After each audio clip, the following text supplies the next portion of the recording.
김대중, 노무현, 문재인 공통점은 강군. 도대체 왜? 핵심 요약 미국 포린 폴리시, 한 진보 정권 국방정책 분석 보수 정권보다 더 많은 군비 지출. 강군 추구에세 지배 역사 반복 안 하겠다는 의지 반영 한국 세계 6대 강국. 8대 핵 SLBM 국가 전망 진보 정권 국방정책 알아야 남북 관계 바로 인식 서방 언론 한 보수 정권이 중에 단호 잘못 짚어. 한국 진보 세력은 왜 국방에 집착할까?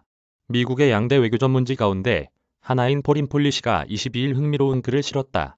9월 15일 문재인 대통령이 참관한 가운데 공개한 잠수함 발사 탄도미사일 등 5종류의 미사일 기술을 열거하며 한국을 미사일 강대국이라고 소개했다. 이어 한국이 독자 개발한 도산한 장호함에서 SLBM을 쏘아 올리는 능력은 게임 체인저라고 극찬했다. 도산한 장호함이 무소음이 특징인 AIP 잠수함인 때문이라는 것이다. 특히 한국을 미국, 러시아, 영국, 프랑스, 인도, 중국, 북한에 이어 8번째로 SLBM 개발에 성공한 국가라고 했다. 그러면서 나머지 7개 국가는 모두 핵무기를 보유 중인데 한국도 전례를 따를 것이라고 내다봤다. 비둘기로만 봤던 문재인 대통령이 왜 이렇게 군사력 강화에 혈안이 돼 있을까? 이 매체는 이 같은 질문에 대한 답을 한국 진보 정부의 자주국방의 역사에서 찾고 있다. 한국의 좌파 정치권이 자주를 강조해온 것은 19세기와 20세기 한국이 일제의 식민 통치와 미국 소련에 의한 분단 등 외세의 지배 때문이며 그 같은 운명을 반복하지 않기 위해 자주국방을 추구하게 됐다는 것이다. 진보 정권이 자주국방에 치중하는 또 다른 목적은 북한의 부드럽다는 이미지를 불식시키기 위해서라는 것이다. 그러면서 김대중 정부 시절 북한과 대화를 하면서도 연평해전처럼 북한의 도발에 단호히 응징했다고 전했다. 노무현 정권 때는 한국 정부가 동북아의 균형자를 표방하는 등 국제관계 속에서 진정으로 자주를 추구했던 유일했던 시기였다는 스카 스나이더 미국 외교협회 선임연구원의 평가를 실었다.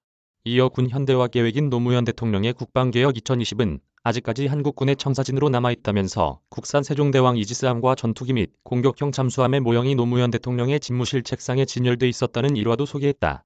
노무현 대통령 재임 시기 국방 예산은 해마다 평균 8.9% 인상된 반면 보수 정부인 박근혜 정권 때는 평균 4.2% 인상에 그쳤다고 비교했다.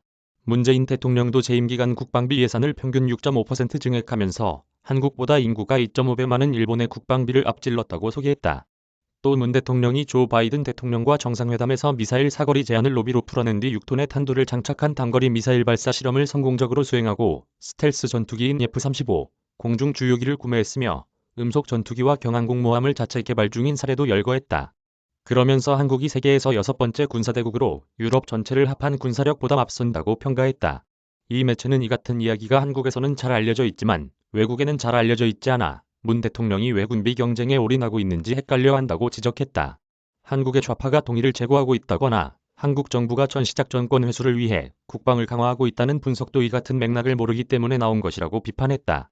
이 글은 특히 이런 배경에 대한 지식 없이는 남북 관계의 핵심적인 역동성을 놓치기 쉽다고 충고하고 있다.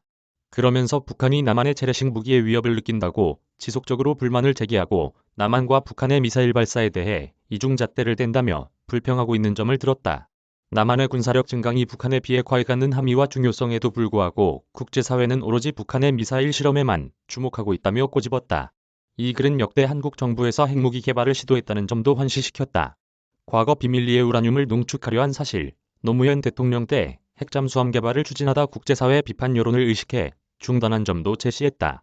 이어 문재인 대통령이 미국의 핵잠수함 기술 전수를 요청했다면서 다음 대통령도 어떤 형태로든 핵기술의 무기화를 추구할 것이라고 전망했다.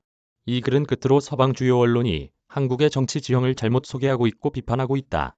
한국의 보수 정부가 국방에 더 강력한 입장이라 중국에도 더 단호한 자세를 취할 것이라고 보도하고 있지만 이런 가정은 모력사적이라는 것이다. 그러면서 2015년 박근혜 대통령이 주요 민주주의 국가 지도자들 가운데는 유일하게 중국의 전승기념 행사에 참석해 시진핑과 블라드미르 푸틴 옆에서 인민해방군을 향해 박수를 친 사례를 들었다. 5페이지에 이르는 장문의 포린 폴리스 글은 결론을 대신해 이렇게 쓰고 있다. 미국과 중국의 전략적 경쟁 속에 한국은 가장 중요한 국가들 가운데 하나다. 한국의 국방정책에 대한 증거에 기반한 평가가 어느 때보다 절실하다. 워싱턴 CBS 노컷뉴스 권민철 특파원 이메일 주소